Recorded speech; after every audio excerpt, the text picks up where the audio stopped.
अस्सलाम वालेकुम, आप देख रहे हैं खबर। मैं हूं अली सरवर। वज़ीर-ए-आज़म शहबाज शरीफ साहब ने कहा कि पीटीआई की हुकूमत ने ईंधन बर वक्त खरीदा, न पावर प्लांट्स की मरम्मत कराई, जिसकी वजह से लोड शेडिंग का सामना है इस वक्त आवाम को। और ये भी कहा उन्होंने कि नवाज शरीफ की हुकूमत ने 5 साल में बदतरीन लोड शेडिंग थी वो ख़त्म की थी अपने दौरे हुकूमत में 2013 से 2018 तक। और लेकिन इमरान खान की हुकूमत की वजह से लोड शेडिंग का ये तोहफ़ा आवाम को दिया गया है, लेकिन इसको भी बहुत जल्द हम ख़त्म कर देंगे।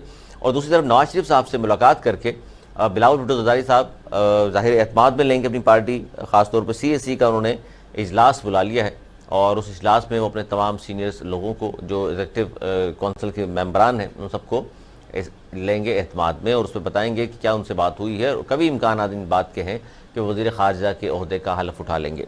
और आज शेख रशीद और इमरान खान साहब दोनों के बड़े अहम बयान आए हैं। इमरान खान साहब इस्लामाबाद की जानिब कॉल देने की तैयारियाँ कर रहे हैं। आज उन्होंने कहा कि कारकुनान इस्लामाबाद जाने की तैयारी कर लें, चंद हफ्तों में, सिर्फ चंद हफ्तों में कॉल दूंगा और नए इलेक्शन हम चाहते हैं। इसी तरह शेख रशीद साहब ने भी कहा कि जल्द इम्पोर्टेड हुकूमत से जान छूट जाएगी और इम्पोर्टेड हुकूमत की कोई आइनी कानूनी हैसियत उनके मुताबिक नहीं है। इसी पर हम बात कर रहे हैं। हमारे साथ सेनेटर अली शाह जामोर साहब मौजूद हैं, सीनियर रहनुमा हैं।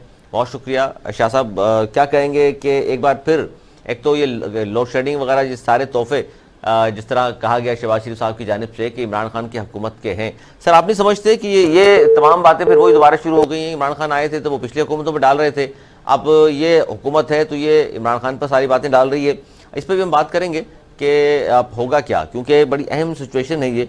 और ख़ासतौर पर इमरान खान साहब जब से इक़्तिदार से घर गए हैं उसके बाद से मुसलसल वो कह रहे हैं कि जी मैं सड़कों पर रहूँगा। और आज भी जो उनका बयान आया है उसमें यही कहा उन्होंने कि मेरे कारकुनान तैयारी कर लें, चंद हफ्तों में ही इस्लामाबाद की जाने में कॉल दूंगा। अब चंद हफ्तों में इस्लामाबाद की जाने में कॉल देंगे तो बात फिर, जबकि दूसरी तरफ ये भी है कि कल वो इलेक्शन कमीशन के जितने भी ऑफिस हैं पाकिस्तान भर में उनके सामने उनके कारकुनान एहतजाज भी करेंगे और खुलकर उन्होंने कहा है कि इलेक्शन कमीशन को हम नहीं मान रहे। खासतौर पर सिकंदर सुल्तान राजा साहब जो चेयरमैन है इलेक्शन कमीशन के, उस हवाले से उनका कहना है कि जी ये हमारे साथ मुसलसल हमारे खिलाफ फैसले दे रहे हैं और इन पर हमें एतमाद नहीं है। फिर बहस चल निकली थी कि जिनको लाया कौन था, मशावरत से तो ये आए नहीं, खान साहब खुद लाए थे। खान साहब ने ये इस्टेब्लिशमेंट का नाम ले दिया कि जी उनकी तरफ से नाम आया था, जबकि खुद लाए थे और बाकायदा इजहार इस बात का किया था उन्होंने कि बहुत अच्छे आदमी हैं शेख रशीद साहब के। उनके वीडियो बयानात मौजूद हैं जिसमें उन्होंने तारीफ़ की थी सिकंदर सुल्तान राजा साहब की कि चीफ इलेक्शन कमिश्नर इंतहाई गैर जानिबदार आदमी हैं। लेकिन अब उनके खिलाफ उनको लगता ये है कि जो कहा गया था कि 30 दिन में फैसला कर दें फॉरेन फंडिंग केस का, जिसमें वो खुद भी कह रहे हैं कि जी इसके ज़रिए हमें मैच से बाहर निकालना चाहते हैं, ये लोग गेम से आउट करना चाहते हैं। लेकिन उसके खिलाफ वो अदालत गए और अदालत से उनको रिलीफ ये मिला है कि 30 दिन का जो फैसला था कोर्ट का कि 30 दिन में फॉरेन फंडिंग केस का फैसला कर लें, क्योंकि 2014 से केस चल रहा है, 8 साल तकरीबन हुआ चाहते हैं इस केस को। तो वहाँ से वो अब हुआ ये कि रिलीफ ये मिला कि 30 दिन की जो बात थी उसको, उस फैसले को मुअत्तल कर दिया है इस्लामाबाद हाई कोर्ट ने। और इसी पर बात करें, सरदार रहीम साहब फंक्शन लीग के सीनियर रहनुमा हमारे साथ मौजूद हैं। बहुत शुक्रिया। सरदार साहब क्या कहेंगे कि एक तरफ हम देख रहे हैं कि नई हुकूमत आते ही इमरान खान साहब की हुकूमत पर तमाम चीज़ें डाल दी हैं जी, महंगाई हो, गुर्बत हो, चाहे लोड शेडिंग हो। वो कहते हैं कि इन्होंने कुछ भी नहीं किया, हालांकि 2013 से 18 तक नवाज शरीफ की हुकूमत थी तो उन्होंने बिजली का ये बहरान था ये ख़त्म कर दिया था। जी नहीं, जो नई हुकूमत आई है इनका पता नहीं मैंडेट क्या है और ये करना क्या चाहते हैं। और जो ऐलानात किए वो इस तरह से तासुर देना शुरू कर दिया उन्होंने कि इमरान खान जो है वो सबसे बड़ा क्रिमिनल है, चोर है। और हालांकि अरबों रुपए की चोरियां इन्होंने खुद की हैं। तो ये कोई तरीका नहीं है कौम बनाने का और कौम को आगे ले जाने का। अवाम और तफहीम से काम अगर होगा तो बेहतर है कौम के लिए, पाकिस्तान के लिए। पाकिस्तान मजबूत होगा। अगर एक दूसरे में मतलब इस तरह से घटिया लेवल पे आके अगर एक दूसरे पे दांव चलाएंगे तो मैं समझता हूँ उससे पाकिस्तान कमजोर हो। तो अब कोर्ट के मामलात हैं, कोर्ट ने जो भी इस्लामाबाद कोर्ट ने फैसला किया है उसकी इनको एहतराम करना चाहिए और ये जो विच हंटिंग है इसको खत्म करना चाहिए। अच्छा, आप सरदार साहब क्या कहते हैं? अब जिस तरह आज भी उन्होंने कहा कि कारकुनान तैयारी कर लें इस्लामाबाद की तरफ मार्च करने की, आइंदा चंद हफ्तों में मैं कॉल देने वाला हूं, तो सर इसमें आप तो ज़ाहिर इत्तेहादी तो थे, 3 साल 8 माह फंक्शन लीग इत्तेहादी रही, तो क्या आप इस तरह की सड़कों पर जो एहतजाज कर रहे हैं इमरान खान साहब उसमें भी हिस्सा बनेंगे आप लोग? नहीं नहीं, हम तो ऐसा नहीं बनेंगे क्योंकि हमारी तो अलग एक जमात है, हमारा अलग अलायंस है। हम पीटीआई के तो नहीं है ना, मतलब तो उनके पीटीआई की उनके सर, कॉल है। तो उनके मौकफ से लेकिन आप लोग हम ये इत्तेफाक करते हैं समझते जो हैं, बार बार कह रहे हैं साजिश हुई है और नहीं बाहर से? हम यही, जैसे मैंने पहले ये मौजूदा हुकूमत के लिए कहा, इसी तरह से हम ये समझते हैं कि पीटीआई को भी एकदम एक्सट्रीमिस्ट पोजीशन नहीं लेनी चाहिए। और बल्कि इमरान खान ने तो एक तरीके से एक ऑफर दी है कि भाई इलेक्शन की तरफ जाएं तो ये मामला जो है एक दूसरे के ये खत्म हो सके। और हम भी ये समझते हैं कि इसका वाहिद हल जो है वो इलेक्शन ही है। अच्छा, आप चाहते और हैं कि इलेक्शन नए, अगर होंगे, जी जी, इलेक्शन होंगे तो ये एक दूसरे के जो मामलात हैं, एक दूसरे पे इल्जाम तराशियां हैं, इसमें कमी आएगी। नहीं आप नहीं समझते और इस सरदार साहब, नए इलेक्शन की तरफ अगर जाते भी हैं, जिस तरह कहा गया है कि शुरू में तो ये तमाम लोग जो आज हुकूमत में हैं, ये नए इलेक्शन की तरफ ही बात कर रहे थे, हुकूमत में आने के बाद अब ये कह रहे हैं कि जी 1.5 साल पड़ा हुआ है आईनी तौर पर, तो हम 1.5 साल तो कंप्लीट करेंगे। चलें 1.5 साल नहीं भी करते, 1 साल बाद भी, तो आप नहीं समझते कि इनके लिए नुकसान है? क्योंकि 1 साल में डिलीवर इतना क्या कर लेंगे कि जो आवाम में जाके पेश करेंगे कि जी इमरान खान नहीं कर सका 3 साल में, तो हमने देख लीजिए 1 साल में कर लिया। देखें, यही तो मैं अर्ज कर रहा हूँ ना कि ये इनके पास वक्त इतना कम है कि ये कुछ कर नहीं सकते। तो बेहतर ये नहीं होगा कि नया मैंडेट लिया जाए और जिसको भी नया मैंडेट मिलता है उसको 5 साल मिल जाएंगे कि वो अपने प्रोग्राम के तहत वे जो खिदमत करना चाहता है वो कर सके। तो ये शॉर्ट टर्म की जो हुकूमत है, ये इसमें तो कुछ भी नहीं हो सकता। अब आप देखें, जो आईएमएफ ने इनको डिक्टेट करना शुरू किया, ये कहते थे आईएमएफ को बेच दिया है पाकिस्तान इमरान खान ने। अब ये खुद आईएमएफ के पास गए और लेट गए। उन्होंने इनको हुक्म जारी किया है कि जनाब आप ये सब्सिडीज खत्म करें, बिजली, गैस, पेट्रोल, डीजल सबकी कीमतें अब बढ़ेंगी। तो अब ये किसको ब्लेम करेंगे? तो इस तो पर क्या ये क्या हुकूमत सरदार के साहब? मामलात होते हैं। बिल्कुल, ये अच्छा, तमाम हुकूमतें, ज़्यादातर हुकूमतें गई हैं आईएमएफ के पास, और मौजूदा नई जी, हुकूमत भी फौरी तौर पर गई है और कहते हैं जी पैसे नहीं है, मुल्क भी चलाना है, और फिर उनकी तरफ से जो सख्त शराइत हैं उसका जिम्मेदार भी इमरान खान को करार दे रहे हैं कि जी सख्त शराइत पर उन्होंने कर्जे लिए, हम क्या कर सकते हैं? देखें, ये तब सख्त शराइत पे लेना इस वजह से पड़ गया क्योंकि इनकी जो माजी की हुकूमतें थी, उन्होंने मतलब सिर्फ करप्शन की और मुल्क में जो है ना कोई तरक्की नहीं लाए, ग्रोथ नहीं हुई, और लोगों की जो है वो स्किल डेवलपमेंट नहीं हुआ। तो जाहिर है कि मुल्क की जो इकोनॉमी है वो आगे पहिया नहीं बढ़ सकता, इन चीज़ों के बगैर नहीं बढ़ता। तो ये वो जिम्मेदार हैं। उसके बावजूद भी अगर इमरान खान कुछ भी नहीं कर सका, लेट से, ठीक है, वो नहीं कर सका, नाकाम हो गया, लेकिन उसका मतलब ये नहीं है कि आप ये कहें कि ना मुल्क बेच दिया। अच्छा, मजबूरी में अगर आईएमएफ के पास जाना, मैं नहीं समझता कोई ऐसी बड़ी कोई गलत बात है, क्योंकि नहीं तो वो नहीं एक सर, जब आप सरदार साहब, ये जो साजिश का बयानिया है इमरान खान साहब का, उससे मुत्तफिक हैं आप कि वाकई इसकी गवर्नमेंट के खिलाफ साजिश हुई इमरान खान साहब की? देखें, वो मैं नहीं कह सकता क्योंकि मुझे नहीं मालूम, ना मैंने वो मरासला देखा है, ना मैंने किसी ऐसे शख्स से मिला हूँ जिसने वो देखा हो और वो उस पर मैं यकीन कर सकता कि वो सही कह रहा है। तो वो तो जो है वो अरबाब इख्तिदार पर है कि वो लोगों को, अवाम को बताए कि साजिश है नहीं है। लेकिन मुझे एक बड़ी सादा सी बात समझ में नहीं आती कि अगर तो साजिश पहले होती है या मदाखलत पहले होती है। जाहिर अगर है मेरे साजिश साजिश बड़े होगी फिर मुदाखलत होगी। कमजोर से, हाँ, मेरे कमजोर दिमाग के मुताबिक तो आप कुछ प्लान करेंगे ना। साजिश अगर साजिश को अच्छे अल्फाज में कहें तो प्लानिंग कहेंगे कि जनाब आपने मंसूबा बंदी की, ठीक है। अगर उसमें कोई जो है नीयत खराब हो और उसका मकसद जो है वो कोई अच्छा ना हो, वो मंसूबा बंदी की, तो उसको आप कहते हैं साजिश हुई है। बिल्कुल। तो साजिश होगी या मंसूबा बंदी होगी तो फिर उस पर अमल होगा ना, अच्छा, उस पर अमल जिसको होगा। आप अच्छा सर, मैं तवक्कुफ कीजिएगा सरदार साहब, हमारे साथ आबदा राजा साहिबा मौजूद हैं, तहरीक इंसाफ के सीनियर रहनुमा। बहुत शुक्रिया आबदा राजा साहिबा। इमरान खान साहब का बयान के कारकुनान इस्लामाबाद जाने की तैयारी कर लें, चंद हफ्तों में कॉल दूंगा, तो इसका मतलब एक बार फिर आपकी धरनों की और एहतजाज की सियासत शुरू होने वाली है। जी बिल्कुल, खान साहब ने कह दी है कि लॉन्ग मार्च होने वाला है और उसके लिए सारा पाकिस्तान रेडी है, और इंशाल्लाह ताला बहुत जल्द हम ऐसा लॉन्ग मार्च करेंगे कि उसके बाद ही मत करें हो जाएगा। अच्छा, अभी तक तो आबदा राजा साहब जितने भी आपके इत्तेहादी भी थे, जिस तरह मैं सरदार साहब से बात कर रहा था फंक्शन लीग के, इस तरह जिन्होंने साथ छोड़ दिया या जिन्होंने साथ नहीं भी छोड़ा, तो ये जो आपका बयानिया है खासतौर पर साजिश और मुदाखलत का, इस पर एतमाद में आपने समझती कि सबको लेना चाहिए था आपको, फिर खान साहब इस बात पर गुफ्तगू करते, क्योंकि इस बयानी की वजह से बहुत सारे प्रेस कॉन्फ्रेंसें हो रही हैं। ISPR ने भी कहा कि जी मजीद इस पर ख़त्म हो जानी चाहिए थी बात, लेकिन फिर शुरू हो गई कि उन्होंने कहा जी लफ्ज़ नहीं है वहाँ पर मुदाखलत का या साजिश का। राना सनाउल्लाह साहब तो कहते हैं ना साजिश का लफ्ज़ है ना मुदाखलत का है। ये बात तो आपको पता है कि खान साहब पहले कह चुके थे कि जो हमारा जलसा हुआ था उसमें उन्होंने खत का जिक्र किया था, कुछ बैरूनी कुत्ते हैं जो वज़ीर आज़म को हटाना चाहते हैं। तो अब साजिश या मुदाखलत ये मतलब इसको डिस्कस करने का फ़ायदा नहीं है। बात जो असल बात है वो यही है कि जो बाहर के लोग हैं वो नहीं चाहते थे कि खान साहब जो हैं वो यहाँ पे रहें। तो ये तो अच्छा, बाहर के लोग क्यों नहीं चाहते? देखिए, बाहर की अगर आप जिस मुल्क की बात कर रहे हैं, इमरान खान साहब ने तो ज़ाहिर अमेरिका का नाम लिया था ना, अब वो ढकी छुपी बात नहीं रही।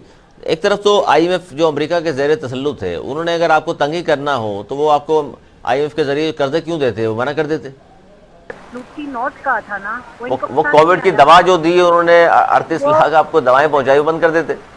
वो हमें गुलाम समझते हैं, ठीक है। वो चाहते हैं कि हम गुलाम ही रहें, और वो ये चाहते हैं कि भाई हमारा डिसाइड करें कि जी वज़ीर आज़म रशिया जा रहा है तो उसको जाना चाहिए, नहीं रूस जा रहा है वो उसको जाना चाहिए नहीं जाना चाहिए, हम तेल किससे ले रहे हैं किससे नहीं ले रहे, हमें ऐसे करना चाहिए नहीं, मतलब वो डिक्टेशन वहाँ बैठ के हमें दें कि हमें सारा हमारी हुकूमत को वो चलाएं। तो वही जो खान साहब ने कहा कि क्या हम गुलाम हैं, गुलामों वाली ज़िंदगी गुजारें, तो इस पे तो शहबाज शरीफ ने ये कहा है कि भीख मांगने वाले की कोई इज्जत नहीं होती, उन्होंने पूरी कौम को भिखारी बना दिया। लेकिन खान साहब का ये कहना है कि ना हम भीख मांगने वाले हैं ना हम भिखारी हैं। नहीं, भीख मांगने वाले जो बात है ये तो मुझे समझ नहीं आ रही, क्योंकि एक तरफ तो पाकिस्तान का कोई भी हुक्मरान हो वो ज़ाहिर कर्जे तो ले रहे हैं ना, कभी सऊदी अरब से लेते हैं पैसे, कभी अमेरिका से लेते हैं पैसे, इमदाद तो पाकिस्तान लेता रहा है। तो फिर ये कहना कि जी कशकोल तोड़ दिया हमने, भीख मांगना बुरी बात है, सभी कहेंगे बुरी बात है, तो फिर कर्जे क्यों मांगे जाते हैं बाहर से? जो भीख होती है ना, भीख वो वापस नहीं की जाती है। कर्ज लेने में और भीख मांगने में फ़र्क होता है, पहले आप ये सुन लेना। तो ये कर्ज वापस भी तो करना है जो चढ़ता जा रहा है। वो हमसे पैसे कमा रहे हैं भाई, सूद खा रहे हैं, वो सूद खोर हैं। अच्छा, वो तो सूद खोर हैं, तो आप भी शरीक हो गए ना सूद में। इस्लामी जमहूरिया पाकिस्तान मदीना की रियासत पर सूद का निजाम तो हमने थोड़ा ही स्टार्ट किया था, इमरान खान ने लेना स्टार्ट तो आपने तो रियासत मदीना बनानी है, रियासत मदीना में सूदी निजाम नहीं था। हम तो किस्से वापस करते रहे, हम तो किस्से वापस करते रहे, मजीद कर्जा नहीं लिया आपने। और सबसे ज्यादा तो क्या करें, किस्से वापस करने के लिए कर्जा नहीं लेना पड़ेगा तो कहाँ से लेंगे हम। अच्छा ठीक है सरदार साहब, ये बार बार गुफ्तगू इसी नहज पर आ जाती है, बड़ा हसास मौजू है हालांकि रियासत मदीना कहना और फिर उसमें फिर सूदी निज़ाम का दिफा करना कि जी जाहिर है मजबूरी है। जी नहीं खैर वो तो देखें। हेलो जी आवाज़ आ रही है सर आपकी। हाँ नहीं वो तो ऐसी बात नॉन सीरियस बात है, मैं समझता हूँ। रियासत मदीना बनाने के लिए बड़ी कुर्बानी देनी पड़ेगी, नफ्स को मारना पड़ेगा। यहाँ पर कोई तैयार नहीं है अपने मफाद को जो है दूसरों की बेहतरी के लिए जो कुर्बान करे। लेकिन वो जो आप साजिश और मुदाखलत की बात कर रहे थे, तो मैं एक बड़ी इंटरेस्टिंग सी आपको एक बात करना चाहता हूँ कि लियाकत अली खान को जब मारा गया था, शहीद किया गया था, तो वो क्या थी? वो भी आज तो ये कहते हैं सर साजिशी थी, क्योंकि रशिया का दौरा करने के बजाय और कहा जाता है अमेरिका का दौरा किया उन्होंने। जी 74 साल हो गए, तो कोई कहीं लिखा हुआ निकला कि वो साजिश का लफ्ज इस्तेमाल हुआ था? भैया जब इस तरह के काम होते हैं तो लिखा थोड़ी जाता है कि साजिश हम करते हैं। अरे जाहिर है तो सर, ये तो फिर ये तो मैं जानना चाह रहा था, आप इत्तेहादी थे लेकिन अब ये कह रहे हैं साजिश, और फिर वो हमारे अपने एम्बेसडर ने लिख कर दिया जी मुझसे मुलाकात हुई थी और ये आके धमकियां दी गई हैं और ये कुछ कहा गया है। जी हाँ। तो भारत कहने का मकसद ये है कि जो मकसद था उनका वो पूरा हो गया। अगर वो चाहते थे इमरान खान को हटाना, वो हटा दिया। अब पाकिस्तान की खैर करनी चाहिए ना सर। अगर वो सर उन्होंने हटाया तो फिर ये पंजाब में जो कुछ हो रहा है, बुज़दार को तब्दील कर दिया, परवेज इलाही को लिया, सर ये सारा हिस्सा था साजिश का? ये नहीं, साजिश का वो हिस्सा नहीं था, लेकिन ये तो फॉल बैक पोजीशन थी ना। आप मेरे खिलाफ अगर मुझे 2 घूंसे मारेंगे तो एक मैं भी कोशिश करूंगा आपको मारने की, पीछे हट के मारूंगा आपको, ठीक है ना। तो वो तो बात के रिएक्शंस हैं वो।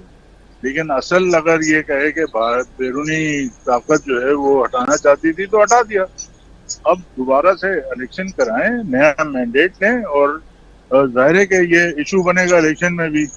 और जो अवाम जिसके हक में वोट देगी तो वही बयानिया जो है वो सादिर होना चाहिए। अच्छा सर, ये सिर्फ बयानिए के लिए बात हो रही है या चूंकि जो तब्दीली हुई है वो तो पार्लियामेंट के जरिए हुई है, जो आईनी और कानूनी तौर पे तो अलाव है, क्या आप अदम एतमाद ला सकते हैं? बिल्कुल पार्लियामेंट के जरिए से हुई, बिल्कुल आईनी तरीके से हुई है। और बिल्कुल सुप्रीम कोर्ट जो है उसने आइन की बालादस्ती को इंश्योर किया है रात के 12 बजे कोर्ट खोल के। ठीक है, इसमें कोई शक नहीं है। लेकिन जब हो गया तो अब वो ऐसी हुकूमत बनी है कि वो एक दिन जहाज में बैठते हैं और जाते हैं बलूचिस्तान अख्तर महगल को मनाने के लिए, दूसरे दिन जहाज में बैठते हैं एमक्यू को मनाने के लिए जाते हैं, तीसरे दिन डावर साहब को बनाने के लिए जाते हैं। तो ये हुकूमत का तो कमजोर हुकूमत है, ये तो कहना है चाह नहीं। रहे हैं आप? जाहिर है 174 स्कोर है उनका। कमजोर हुकूमत है। अब सब अपनी तरफ खींच रहे हैं, एक एक आदमी वाला भी जो है वो भी ब्लैकमेल कर रहा है। तो मुल्क ऐसे थोड़ी चलते हैं भाई। सर आखिर में तो इमरान खान साहब से यही हुआ था, खान साहब भी फिर कभी लाहौर जाते थे, कभी एमक्यूएम के हाँ दफ्तर तो हैदराबाद जाहिर है आते ना, थे। वो तो रिएक्शन में भाई इतना जोर चला सब पूरा सिलसिला। तो रिएक्शन में तो चीजें हो जाती हैं। सर इस वक्त कौन बड़ी परेशान है? सबसे बड़ा मसला सर इस वक्त आप भी देख रहे होंगे, आप भी फेस कर रहे होंगे, लोड शेडिंग। सर ये अभी तो गर्मी की इब्तिदा हुई देखिए है। ना, अभी तो बकौल चर्च से पार्टी शुरू।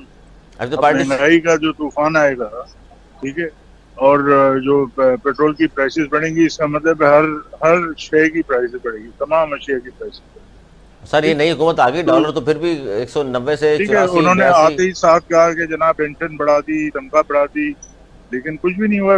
जब पैसे ही नहीं है तो कहाँ से बढ़ाएंगे? आपको लग रहा है सर कि एक साल अगर गवर्नमेंट रही भी, वैसे तो इमरान खान साहब तो सड़कों पर आ रहे हैं जिसकी वजह से दबाव तो यकीनन होगा, तो एक साल में कुछ डिलीवर करने की पोजीशन में होगी ये गवर्नमेंट? नहीं, मैं नहीं समझता कि ये गवर्नमेंट कुछ भी डिलीवर करने की पोजीशन में है। अब सियासत हो रही है, बहुत सारी इसमें ऐसी बड़ी जमातें हैं जिन्होंने ये हार शहबाज शरीफ के गले में डाल दी है, नून लीग के, और लोग बाद में कहेंगे नून लीग ने महंगाई कर दी। और वो जमातें जो हैं मजे से अपने अपने सूबे पे काबिज हैं और हर तरीके से करप्शन के जरिए से हुकूमतें चला रहे हैं अपनी। ठीक है, अवाम का वो सोचते नहीं है, उन्होंने अवाम की फलाह के लिए कोई काम किया नहीं है, ना सोच रहे हैं करने की। बहुत शुक्रिया। सरदार रहीम साहब हमारे साथ मौजूद थे, सीनियर रहनुमा, और हमसे बात ये कर रहे थे कि जी आवाम का पहले सोचना चाहिए। अभी तो गर्मी का आगाज़ हुआ है, माह अप्रैल माह रमज़ान है, और इतनी ज़्यादा लोड शेडिंग कराची जैसे बड़े शहर में 12 से 15 घंटे की लोड शेडिंग नाकाबिले बर्दाश्त है, जिसकी वजह तो शहबाज शरीफ साहब ने आज बता दी है। और उन्होंने कहा कि जी पीटीआई की हुकूमत ने ईंधन बर वक्त नहीं खरीदा और ना ही पावर प्लांट्स की जो है मरम्मत की, जिसकी वजह से आवाम को भुगतना पड़ रहा है लोड शेडिंग का अजाब। लेकिन मैं दिन रात एक कर दूंगा और लोड शेडिंग का ये दौरानिया ये भी कम न सिर्फ होगा बल्कि इसे ख़त्म कर दूंगा। मज़ीद इस पर बात करेंगे, इस ब्रेक के बाद कहीं मिल जाइएगा। देखते रहिए अल खबर। में एक बार फिर खुशामदीद। बड़ी अहम खबर यह है कि जी नवाज शरीफ साहब को नया पासपोर्ट जारी कर दिया गया है। अब वो किसी भी वक्त पाकिस्तान आ जा सकते हैं। एहसान उल हक बाजवा साहब सीनियर रहनुमा है नून लीग के, हमारे साथ मौजूद हैं और उनसे पूछेंगे कि जनाब अपोजिशन बड़ा क्रिटिसाइज़ कर रही है कि जी देखिए उससे पहले नवाज शरीफ साहब पाकिस्तान आने को तैयार नहीं थे, और जैसे हुकूमत आई है, मियाँ शहबाज शरीफ साहब वज़ीर-ए-आज़म बने हैं, तो अब फौरी तौर पर पासपोर्ट भी जारी हो गया और वो आना भी चाहते हैं। एहसान उल हक बाजवा साहब बहुत शुक्रिया आपका। क्या कहेंगे इस पर कि नवाज शरीफ साहब के हवाले से ये बड़ी अहम खबर है कि नया पासपोर्ट उनको जारी कर दिया गया है और कहा जा रहा है कि शायद जल्द वो पाकिस्तान आएंगे? जी एहसान उल हक बाजवा साहब।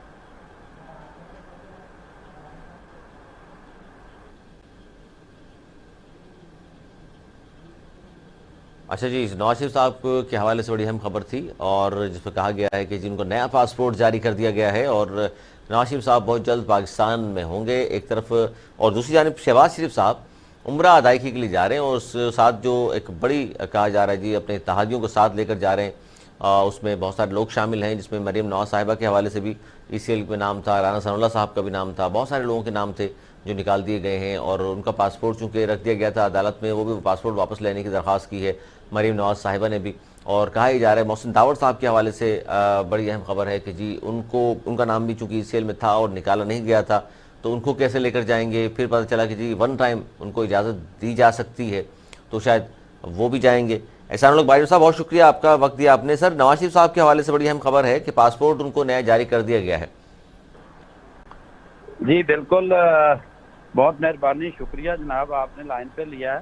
तो इसमें तो कोई हर्ज वाली बात नहीं है। वो पाकिस्तानी हमारे क़यादत है, लीडर है, ठीक है ना जी, पाकिस्तानी शहरी हैं, तो उनको पासपोर्ट इशू हो गया। तो बिल्कुल सर, बिल्कुल इस मुल्क के शहरी हैं बाजवा साहब, लेकिन तनकीद ये हो रही है कि जी देख लीजिए, शहबाज शरीफ साहब की जब हुकूमत आ गई अपनी पार्टी की, तो वो वतन वापस आना चाहते हैं। हालांकि उससे पहले गवर्नमेंट ने बड़ी कोशिशें की उनको वतन वापस लाने की, इलाज की गर्ज से वो गए थे, तो आ जाना चाहिए था। लेकिन जब तक गवर्नमेंट नहीं आई, जब तक वापसी का प्रोग्राम नहीं बनाया, तो जो यहाँ से कहा गया था कि शायद बहुत ज़्यादा बीमार हैं, तो अचानक तबीयत उनकी दुरुस्त हो गई। नहीं, ये तो ये देखे ना, आप खुद सोचे, आपके वालिदैन या हमारे अजीजो कारब जो 75 ईयर ओल्ड हो जाते हैं, तो उनको कई किस्म की बीमारियां लाक हो जाती है। आजकल तो 40 साल के लोग जो बीमार पड़े रहते हैं। तो मेरे कायद की उम्र जो है वो देखे 75 ईयर एज है, तो उसमें इस उम्र में बीमारियां होती हैं। और ये वही गवर्नमेंट, इमरान नियाजी की गवर्नमेंट थी जिन्होंने खुद टेस्ट करवा के भेजे थे और वो बाहर गए थे, उधर उनका ट्रीटमेंट चलता रहा है।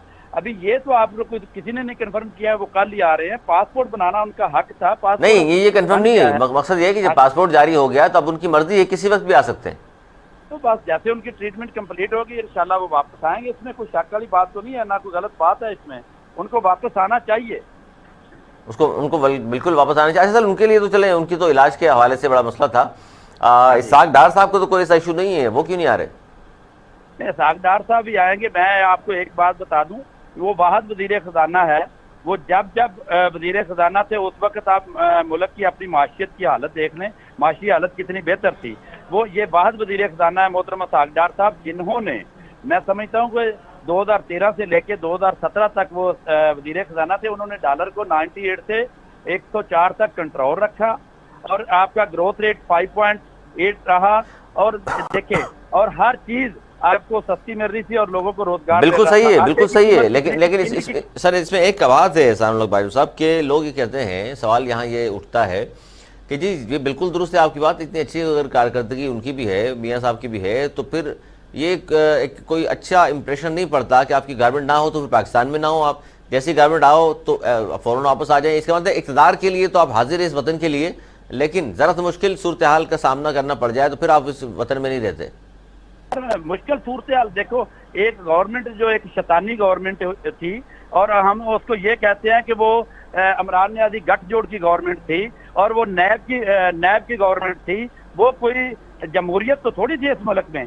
वो तो जिसके हर बंदे के ऊपर, मैं समझता हूँ कि ना इन्होंने कोई ताजर छोड़ा है, ना कोई बिजनेसमैन छोड़ा है, ना कोई सियासी आदमी छोड़ा है, सबके ऊपर केस बना दिए। इसीलिए तो इन लोगों ने मुल्क का बेड़ा गर्क कर दिया। कोई मेरिट तो नहीं हुआ ना। मुझे बताएं, मालव जब्बा केस इनके ऊपर बना, मालव जब्बा केस बना, इनकी BRT का करप्शन केस बना, और इन्होंने सबसे पहले अद्वियात का आमिर कियानी साहब थे। बिल्कुल, लेकिन इसमें अब बाजवा साहब होगा क्या, क्योंकि जितने केसेस आप बता रहे हैं नैब के केसेस थे। अब नैब जाहिर है कोई भी हुकूमत हो, बेशक कहती रहे नैब आज़ाद इदारा है, लेकिन गवर्नमेंट के असर रसूख होता है, अंडर में होता है। तो अब ये नैब इस वक्त भी मौजूद है, ये इदारा। तो ये जो केसेस चल रहे थे, तो क्या आपकी गवर्नमेंट का इस हवाले से कुछ इंस्टांस है कि इनको मंतकी अंजाम तक पहुंचाना है? और जिन लोगों ने करप्शन, जैसे आप लोग जाहिर है हमारे प्रोग्रामों में ही इल्ज़ाम लगाते रहे कि वज़ीर सेहत थे आमिर कियानी साहब या दूसरे लोग, खुसरो बख्तियार और बहुत सारे नाम थे, तो उनके खिलाफ कार्रवाई होगी अब इंशाल्लाह। हमने पहले भी मैरिट किया है अक्रॉस द बोर्ड। जिन लोगों पर केस हैं इंशाल्लाह उनको केस भुगतना पड़ेंगे, इसमें कोई दूसरी राय नहीं है। लेकिन मैरिट होगा, किसी के साथ ज्यादती नहीं होगी। ये तो नहीं होगा सर कि जब तक वो, हम देखेंगे इमरान खान के ऊपर कैसे केस खुलते हैं। अभी तो देखे, तोशा खाना का इन्होंने जो गिफ्ट होते हैं, गिफ्ट बेचे नहीं जाते, तोशा खाना का सारा सामान बेच दिया। अभी वो सर लेकिन बाजवा साहब वो तो केस आते हैं। अभी सर BRT का स्कैंडल इनका खुलेगा नहीं, खुलेंगे, सही है आपकी बात सही है, लेकिन स्कैंडल सर बात सही है आपकी, लेकिन जो तोशाखाना का आपने सबसे पहले जिनका नाम लिया तोशाखाना के हवाले से, वो तो ये कह रहे हैं देख लीजिए तोशाखाना से अगर मैंने ताहिब लिए और बेचे हैं तो वो अपनी जेब में नहीं रखे, ये तो मैंने सड़क बनवा दी बनी गाला की। बनी लाला की सड़क बना दी, बाकी पाकिस्तान की सड़कें क्यों नहीं बनवा दी उसने? बनी गाला की सड़क बनवा दी, वो तोशा, ये किधर कहाँ का कानून है, ये कहाँ लिखा हुआ है? अच्छा, ये अगर ये तवक्कुफ कीजिएगा सानुल्लाह बाजवा साहब, आप राजा साहब ये बात कर रहे हैं, जो सानुल्लाह बाजवा साहब वो कह रहे हैं जी कहाँ का कानून है कि तोशा खाना से सस्ते आप तहफ़ खरीदें और महंगे दामों बेचकर और ये कहें कि जी मैंने सड़क बनवा दी, हालांकि सड़क पे तो सिर्फ 30 लाख रुपए दिए गए थे, बाकी जो करोड़ों रुपया है वो कहाँ है? ये देखिए सारा हिसाब किताब हमारे पास है कि हमने जो बेचा वो कितने में बेचा, कहाँ कितने पैसे, क्योंकि अब आबदा साहिबा मसला ये है कि जैसे आप कहते थे कि जी निकालिए रसीदें, तो अब वो कह रहे हैं इमरान खान साहब को निकालें अब रसीदें, कहाँ बेचा, कितने का बेचा, कहाँ गया पैसा? इनसे क्या आप फिक्र न करें, हर चीज की रसीद मिल जाएगी, हर चीज की मिल जाएगी। अच्छा, यानी कि आप लोग तैयार हैं एहतसाब के लिए? हमारे पास हर हिसाब है, हर रसीद है, हर चीज है, बेफिक्र रहे। इमरान खान ने 1 रुपया भी ना चोरी किया है, ना वो करते हैं, ना हमारे किसी बंदे ने किया है, हमारे पास हर चीज का हिसाब किताब है। अच्छा, ये तो अच्छी बात है। बाजवा साहब वो कह रहे हैं जी हमारे पास तो तमाम चीज़ों की रसीदें मौजूद हैं और आप लोग कर लें जो हिसाब करना है, तमाम चीज़ों के सब शवाहिद दे देंगे आपको। पाई का हिसाब भी लेंगे, इनसे रसीदें भी निकलवा लेंगे। इसकी जितनी मैं ये समझता हूँ पाकिस्तान में इतना बुरा दौर नहीं आया 75 सालों में जितना बुरा दौर इमरान खान ने किया। गरीब को गरीब तर कर दिया, गरीब को मार के रख दिया। ना इस वक्त पेट्रोल मिलता है पाकिस्तान में, ना चीनी मिलती है, ना आटा मिलता है, ना गंदम मिलती है। क्या किया है, माशियत का बेड़ा गर्क करके रख दिया। डॉलर आपका 200 पर पहुंचा दिया। सर ये देखे ना, ये देखे डॉलर हम कहाँ छोड़ कर गए थे। हमने 2017 में जब मियां नवाज शरीफ साहब को आपने उतारा, ठीक है, और सागडार को आपने सागडार पर केस बनाए, उस वक्त 104 रुपए का डॉलर था। उसके बाद फिर डॉलर को कैसे ऊपर पार लग गए।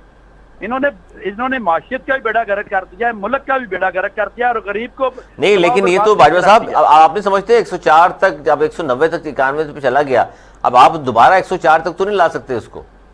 इंशाल्लाह मैं ये आपसे दावा करता हूँ मोहतरम सागडार साहब वापस आएंगे, वज़ीर ख़ज़ाना की सीट संभालेंगे और हम डॉलर वापस लेके आएंगे, रिटर्न लेके आएंगे। ये मैं आपसे दावा करता हूँ। तो सर डार साहब आएंगे तो आप दावा कर रहे हैं कि वापस 104 तक आ जाएगा, लेकिन डार साहब के आने से पहले जो मिफ्ता इस्माइल साहब बैठे हुए हैं, सर इनसे उम्मीदें नहीं है आपको?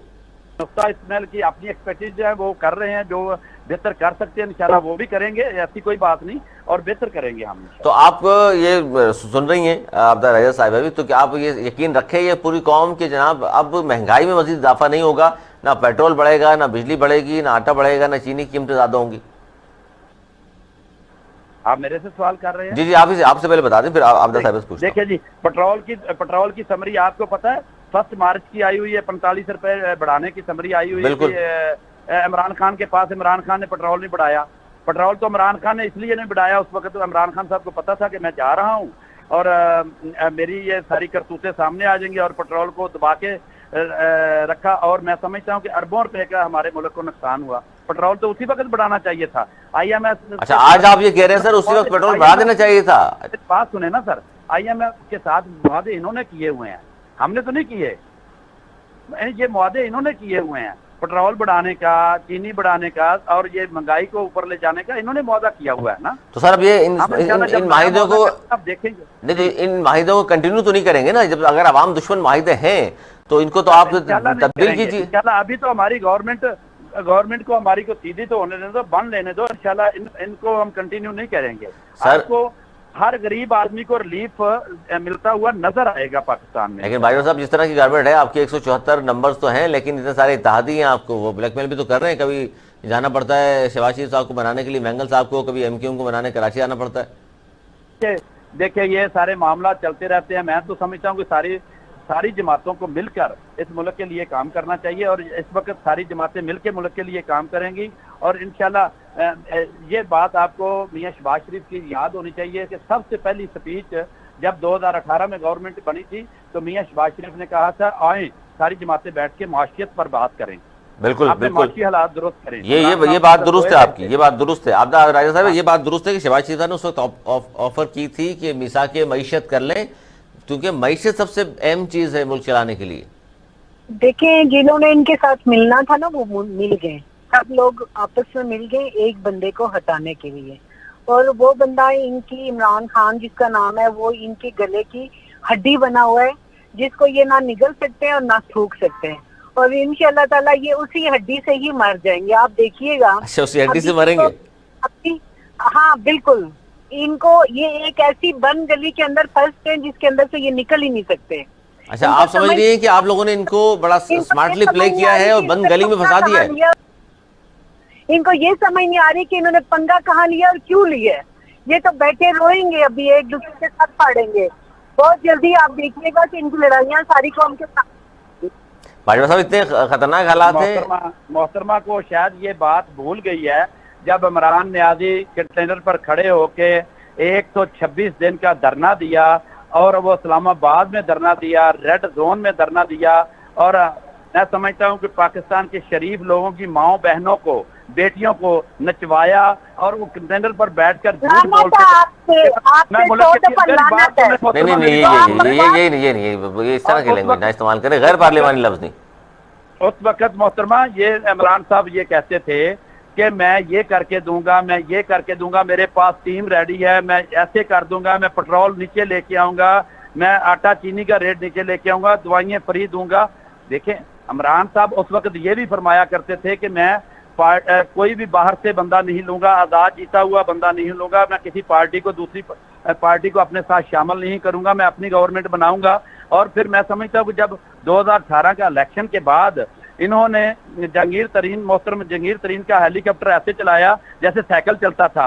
फिर उस बंदे ने पूरे पाकिस्तान से इनको बंदे भी इकट्ठे करके दिए, इन्होंने MQM को भी लिया, इन्होंने मैंगल ग्रुप को भी लिया, इन्होंने परवेज लाई साहब के ग्रुप को भी लिया, मुस्लिम लीग काफ को भी लिया, इन्होंने सब लोगों से इकट्ठे करके फिर इनकी गवर्नमेंट बनी। उस वक्त इमरान खान साहब के दावे क्या थे और ये करते क्या रहे हैं, वो बात मोहतरमा भूल गई है शायद, मेरा ख्याल नहीं। अच्छा, इनका किसी एक चीज पर भी कंट्रोल नहीं, ना इनके पास कोई टीम थी, मैं समझता हूँ ना कोई ये पाकिस्तान के किसी चीज पर कंट्रोल करता। अच्छा, नाकामी आप ये समझ रहे हैं बाजवा साहब कि इनकी जो नाकामी थी उसकी बेहतर टीम ना होना नाकामी थी? नहीं, मैं बात नहीं समझा, क्या कहा आपने? मैंने कहा आपके नजदीक अयूब खान साहब की जो नाकामी है वो बेहतर टीम नहीं थी उनके पास, इसलिए नाकाम हुए वो। मैं समझता हूँ जब लीडर ही इस काबिल ना हो तो वो टीम कैसे बनाएगा। अच्छा, उनका तो ये कहना है बाजवा साहब, वो तो ये कह रहे हैं कि जी पहली मरतबा मैं वज़ीर आज़म बना था, हमें तो आधे टाइम तो पता ही नहीं चला कि काम कैसे करना है। नहीं तो अगर पता नहीं चल रहा तो फिर मेरा ख्याल दरख्त के पर चढ़ के छांग क्यों लगानी थी? दरख्त पे चढ़ना ही नहीं था। अगर दरख्त पे चढ़े हो तो आपको छांग लगाने का पता हो, मैंने छांग कैसे लगानी है। तो इस वक्त सर आपको आपके इस गवर्नमेंट पे दबाव पे आ जाएगी, क्योंकि अगर लाखों लोग लेके वो इस्लामाबाद में जिस तरह कह रहे हैं कॉल दूंगा पहुंच जाइएगा, तो सर फिर कारोबार जिंदगी तो नहीं चलेगा, फिर तो यही होगा कि आप दबाव में होगी गवर्नमेंट और साल पूरा नहीं कर सकेंगे आप। नहीं सर, ऐसे नहीं होता है। इमरान खान के हवारी और इमरान खान भूल जाए कि कभी दोबारा इमरान खान को पाकिस्तान में गवर्नमेंट मिलेगी, ना कभी इनको गवर्नमेंट मिलेगी, ना ये इस काबिल है, ना इसकी टीम इस काबिल है। सर गवर्नमेंट नहीं मिलेगी इसका क्या मतलब लिया जाए कि अवाम वोट नहीं देंगे या कुछ और बात कर रहे हैं? अवाम वोट नहीं देंगे, अवाम तो पिस गई है, मर गई है, गरीब आदमी रुल गया है। गरीब आदमी के पास रोटी नहीं है, चीनी नहीं है, दूध नहीं है, पत्ती नहीं है, जो उसकी बेसिक चीजें खाने के लिए उसके पास कुछ नहीं है, कैसे इसको वोट देंगे? अच्छा। ये वही एक मखसूस टोला है जो इमरान खान के जलसों में जा रहा है, और जो हवा के साथ चेंज होता था ना वोट हवा के साथ चेंज होता, वो वापस गरीब आदमी के वापस आ गया। सर आप नहीं समझते जिस तरह आप कह रहे हैं कि इमरान खान साहब दरख्त पर चढ़ा दिया इमरान खान साहब को, और ये चलता रहेगा। आप ये खुद कह रहे हैं कि इमरान खान साहब को दरख्त पर चढ़ा दिया गया, उनको पता नहीं था छलांग किस तरह मारनी है, तो ये आप कुछ लोग इस बारे में शहबाज शरीफ साहब के हवाले से कह रहे हैं कि जी मखलूत हुकूमत बनाकर जानबूझकर शहबाज शरीफ साहब को वज़ीर आज़म बना दिया ताकि साल बाद जब इंतखाबात हों तो सारा मलबा जो है, अगर कारकर्दगी बेहतर नहीं हुई तो फिर नून लीग के ऊपर आएगा। मेरा ख्याल वो सारा तजर्बा रखते हैं। और इमरान खान का मैं आपको एक बड़ी मजेदार बात सुनाऊं, अगर मोहतरमा सुन रही हैं तो मेरी कोई वज़ीर आज़म हाउस में जाना होता रहता है, तो मेरे सिक्योरिटी के लोगों से बात हुई तो वो कह रहे थे इमरान खान के बारे में कि जिस दिन इमरान खान साहब सुबह 12-1 बजे आते थे और वो हेलीकॉप्टर को सलाम मारते थे जैसे साइकिल चलाते हैं, तो 12-1 बजे आते थे और 3-4 बजे वापस चले जाते थे, और आगे कुछ चापलूस के लोग बैठे हुए होते थे, वो कहते थे जनाब आज हमने ये काम कर दिया, इतने केसेस नए खोल दिए, इन लोगों पर केसेस बना दिए, आज इतने घर बन गए, ये सड़कों का ठेका हो गया। वो बाहर नहीं निकलते थे, फिजिकल काम के लिए नहीं जाते थे। मैं समझता बिल्कुल हूँ बिल्कुल, जैसे ये जैसे तो हालात थे। मुल्क के वज़ीर-ए-आज़म बने हैं, और मैं समझता हूँ वो एक दिन भी घर पे नहीं बैठा। उन्होंने वो नहीं, ये मेट्रो शहबाज शरीफ साहब का तो है सर, 7 बजे सुबह वो पहुंच जाते हैं, बिल्कुल ऐसे ही है। बहुत शुक्रिया सानक बाजवा साहब। फौजिया हमीद साहिबा पीएसपी के सीनियर रहनुमा हमारे साथ मौजूद है। बहुत शुक्रिया फौजिया हमीद साहिबा। क्या कहेंगी कि इस वक्त सबसे जो बड़ा मसला इस वक्त नजर आ रहा है, तो रमजान मुबारक का बाबरकत महीना और गर्मी भी है, लोड शेडिंग बहुत ज़्यादा हो गई है, खासतौर पर पाकिस्तान का सबसे बड़े शहर कराची की बात करूँ तो 10 से 15 घंटे लोड शेडिंग है। किसे जिम्मेदार समझती हैं आप? जी फौजिया साहिबा।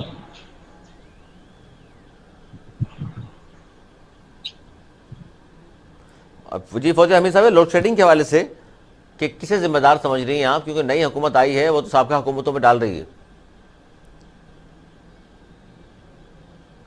अच्छा जी, पे बात हम कर रहे हैं कि जनाब लोड शेडिंग का दौरानिया मजीद जो है वो बढ़ता जा रहा है। पहले 6 घंटे की लोड शेडिंग थी कराची जैसे बड़े शहर में, अब तो आज तो खासतौर पर पंजाब के दीगर शहरों में, बलूचिस्तान में बड़ा शहर कोयटा, वहाँ भी 8 घंटे से ज़ायद की लोड शेडिंग। फौजिया हमीद साहिबा बहुत शुक्रिया आपका। क्या कहेंगी कि इस वक्त बहुत बड़ा जो मसला है पूरे पाकिस्तान को दरपेश वो लोड शेडिंग है, और पाकिस्तान का सबसे बड़ा शहर कराची जहाँ 10 घंटे से 15 घंटे तक की लोड शेडिंग इस वक्त हो रही है, किसे जिम्मेदार समझती हैं आप?